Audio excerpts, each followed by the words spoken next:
Have you ever thought about that? What is the reason that you just can't leave certain bad habits? No matter how much you try, how much advice you try to get, how many videos you try to watch, how many actionable steps you try to take, but you just can't leave that bad habits. It's like that bad habit has become a part of you. It's in your blood by now.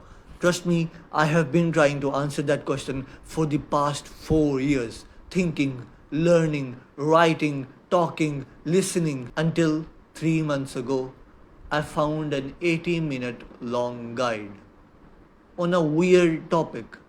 And that guide gave me such a weird insight. And that insight changed everything, which was superhuman psychology and belief systems. And this is the reason why us Muslims have went from being number 1 to number 8 in the world in just a matter of 200 years. And this is exactly the reason why you just can't leave certain bad habits and adopt certain good habits. And this is exactly what I'm going to tell you today. But before that, Assalamu alaikum. My name is Odd, and I'm someone who has been on Muslim self-improvement for 3 years now. Someone whose mission is to help the Ummah by doing and bringing people on Muslim self-improvement. Now, you might be saying that the reason, first of all, we went from being number 1 to number 8 in the world as Muslims, as an entire Ummah, is because we stopped doing certain things. What if I tell you that the reason we stopped doing certain things is because of our changed belief systems? Because you have to understand that actions are controlled by beliefs. No matter what you try to do, in reality, no matter how many actionable steps you try to do, let's say there is a fat guy who starts going to the gym. He starts to go to the gym, he starts to lift weights, he starts to do cardio and all of those things. He is really trying very, very hard to lose weight and to not be fat. But he believes that he is a fat guy. And after 2 to 3 weeks of coming to the gym, because he's not going to see much progress in the gym at the start, if you believe a certain thing, it is impossible for you to act in defiance of that thing. Because for us humans, it is impossible to act in defiance of our belief systems. Let me explain to you with an example. He's going to leave the gym because he's going to say, I'm a fat guy. No matter what I try to do, I am a fat guy. I'm a fat guy. No matter how less I eat, no matter how much exercise I do, no matter how much cardio I do, no matter what I do, I just remain fat. I'm a fat guy. I'm a fat guy. I'm a fat guy. I'm a fat guy. And this is the reason why 99% of fat people remain fat, and why 99% of skinny guys remain skinny, or skinny people remain skinny, because of their belief systems. If you believe that you are a fat guy, you are a fat guy then. It is impossible for you to become skinny or fit if you believe that you are a fat person. You have to understand that whatever you believe, your thoughts, your actions will do that. Your actions will show you that. Your reality will show you just that. If you believe you are a skinny person, you will be a skinny person. If you believe you are a fat person, you will be a fat person. And so when I say that this is something that is going to change your life, this is the video that might not get a lot of views, but I'm telling you, this is the most important video I am making among all the 150 videos I have made on this YouTube channel. This is the most important video, because if you learn to change your belief systems and your beliefs and your psychology, you will learn to do anything. You will be able to adopt any good habit, and you will be able to leave any bad habit if you learn to control your belief systems. And I know this sounds a lot wishy-washy, but you can literally become the person you want to be. When I show you how to change your belief systems, you're going to be like, what? This sounds like a cheat code to life, that you can just become a person you want to be. Let me give you an example. Let's say that there are two people and both of them are suffering from the habit of porn and masturbation. Now, one of them says that I am on day 0. I am on day 0. So yeah, I'm on day 0. I just did that bad habit, astaghfirullah, but I'm on day 0. But the other person says that I don't do that, even though that person is also on day zero. Both of them right now are on day zero. But one of them thinks that no matter what I try to do, no matter how many actionable steps I try to take, no matter like how much I meditate, no matter how many videos I watch, no matter how much advice I get, I just can't pass like day one or day zero. But the other guy who is also suffering from these same problems, he's saying to himself, I just don't do this. I don't do this. Even though he is also on day zero. What will happen after 15, 20 days, 30 days? The person who believes that he just can't pass day one or day zero, he will remain on day one and day zero. But the person who is saying to himself that I don't do this bad habit, I don't do this bad habit, even though when he was saying to himself that I don't do this bad habit, he was on day zero as well. After 20 days, after 30 days, he's going to be out of that bad habit because he has drilled this into his head that I don't do that bad habit. It has now become a part of his identity, of his belief systems, that I don't do that bad habit.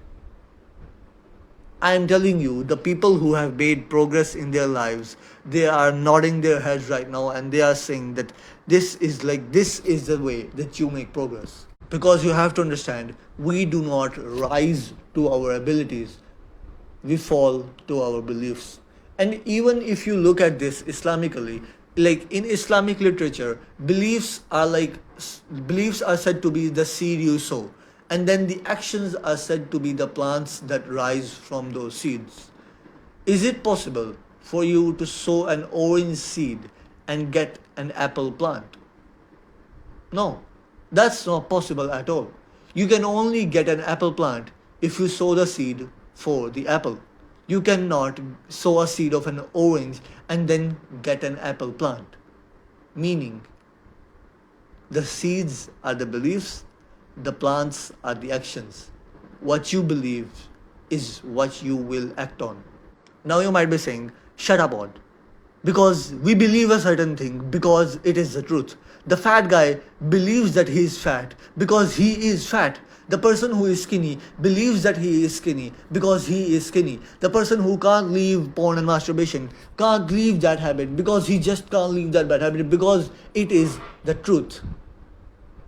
You have to understand that beliefs are the statement of perceived truth, not the real truth. It's not that the truth for the fat guy is that he is fat. It's just that the truth he has perceived from his life is that he is a fat person.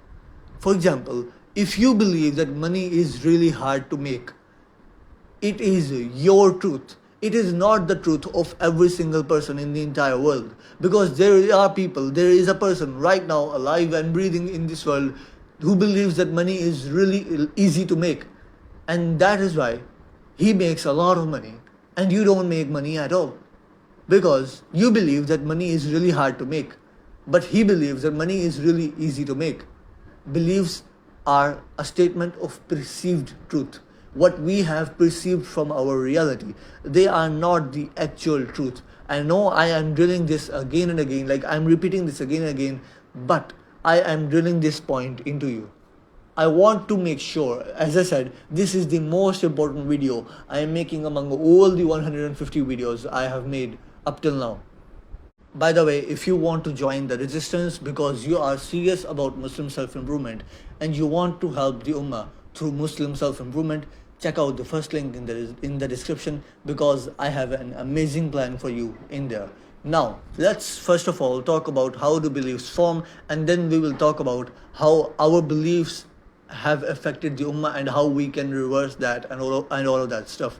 First of all, beliefs are formed by experiences.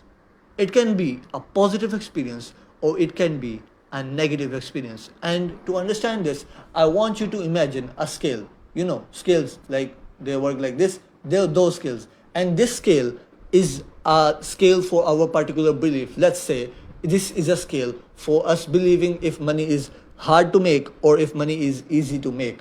Now, there are two boxes on each side of this scale. Now, each experience you have related to this belief is going to be stored as a rock in these two boxes. If you have a negative belief, like if you have a negative experience related to this belief, there is going to be a rock in the box sitting on this side. But if you have a positive experience relating to this belief, there is going to be a rock in this box of the scale. And the key here is, the bigger the emotional impact of that experience, the bigger that rock will be.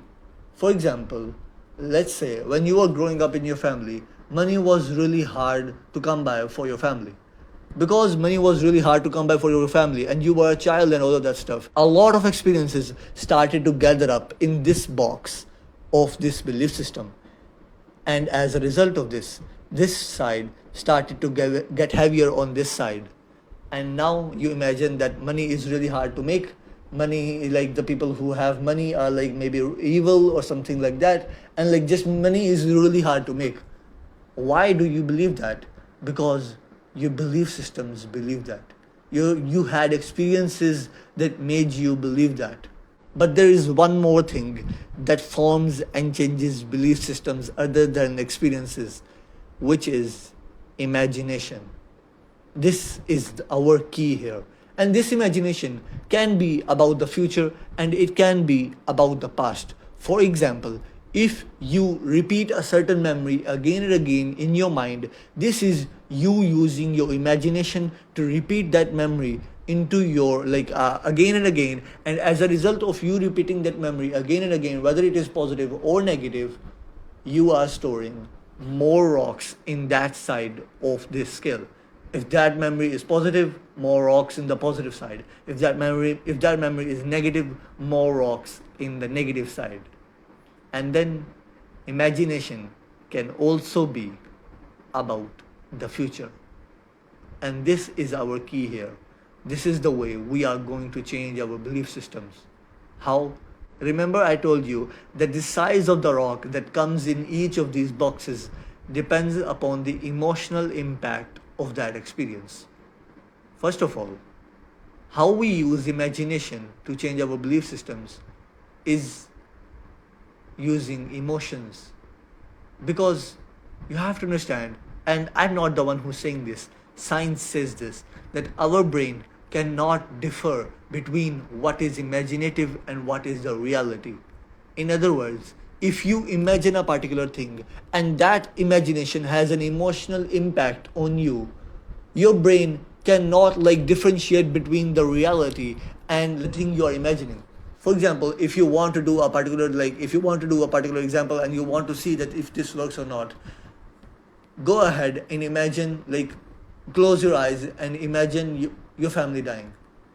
Inna lillahi wa inna ilaihi raji'un. I hope that does not happen soon, but because it is going to happen one day. But just close your eyes and let's not take your entire family. Let's say your mother is dying. You just imagine that. Okay? You close your eyes and you really start to think about that, the amount, the mood, the environment of your house during that time, she's in hospital and all of that stuff. Start imagining that for 3 to 4 minutes.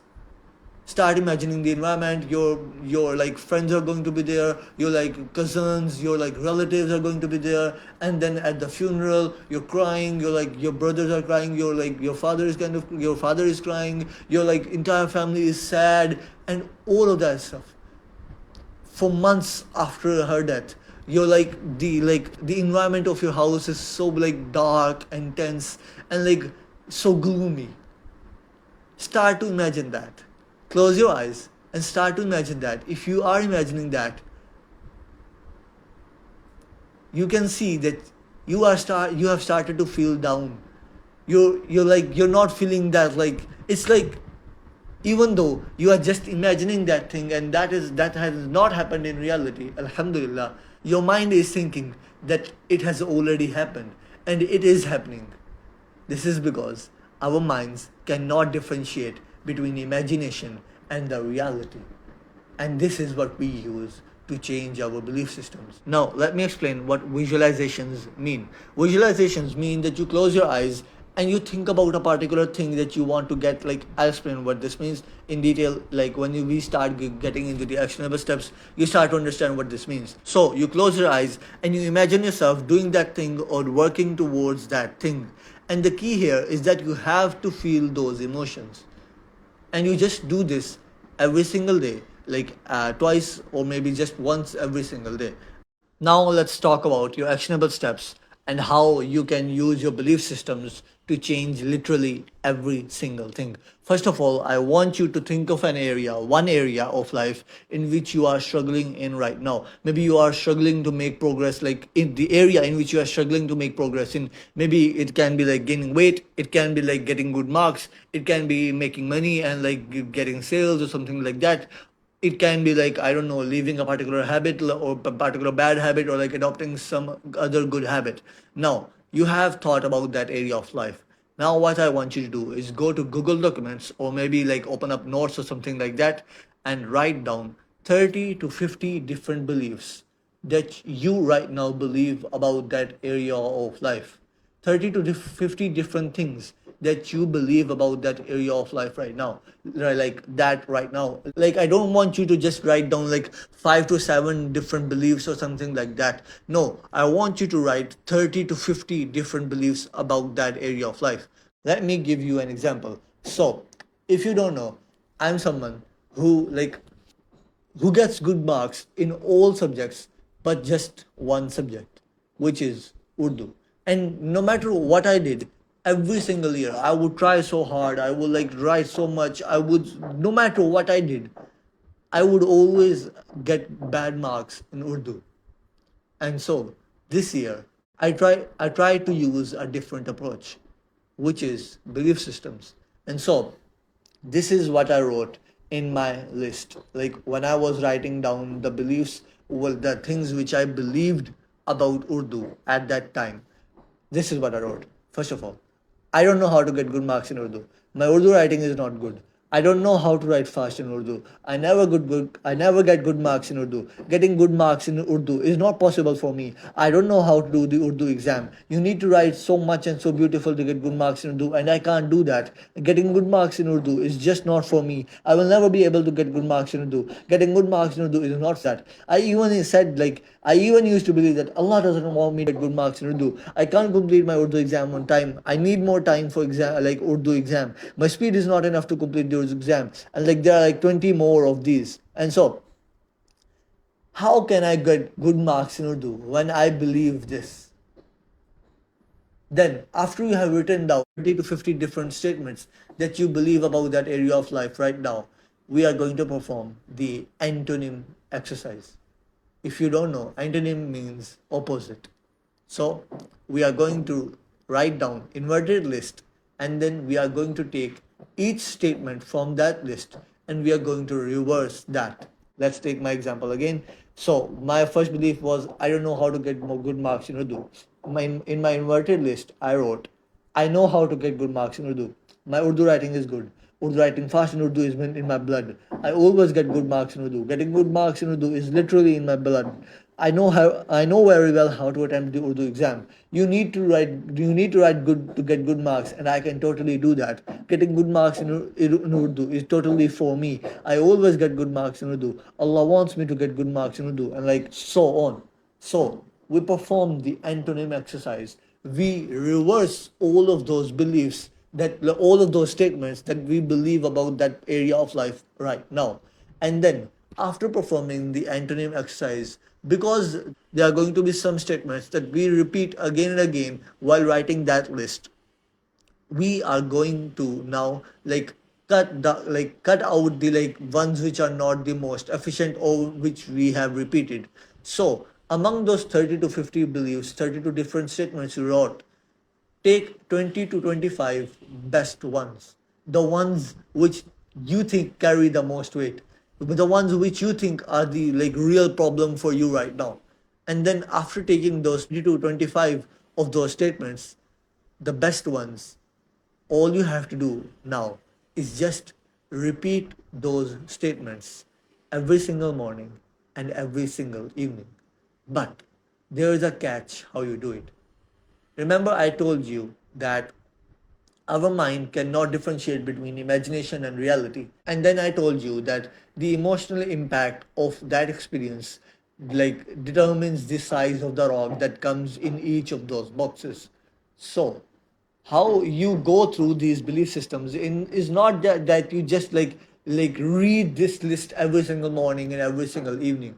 No, that's not going to change anything. If you try to do that, nothing will change.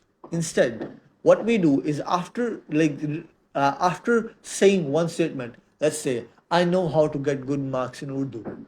After saying this one statement, I want you to close your eyes and imagine yourself getting good marks in Urdu.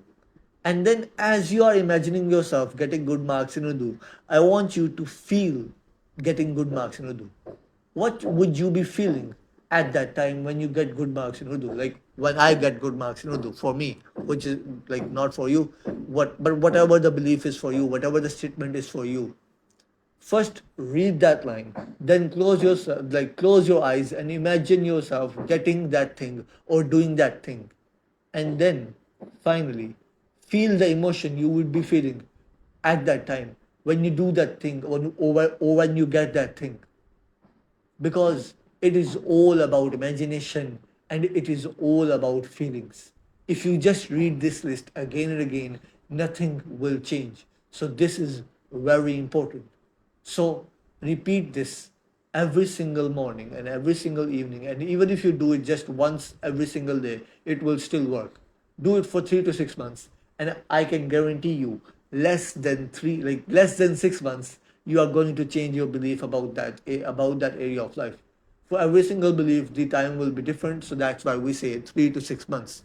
And then one thing to be noted is just focus on one area of life at a time, because if you try to change your beliefs for like 6 to 7 different areas of life at a single time, first of all it's going to take you an hour to go through all of these beliefs and imagine and then feel. That's no, that we don't want that. Yeah, I know you want to change a lot of areas of your life, but just focus on one thing at a time. And now let's talk about how this is the reason why the ummah is in the current condition and how we can change that. First of all, I want to ask you, what does an average Muslim think about the West? He thinks that the West is better. Yeah, that is like a common belief. It is so ingrained into our belief system that we don't even question that anymore. Is the West better? No, because as I told you, it is our belief, and beliefs are not the truth. They are instead statements of perceived truth, what we have perceived as the truth.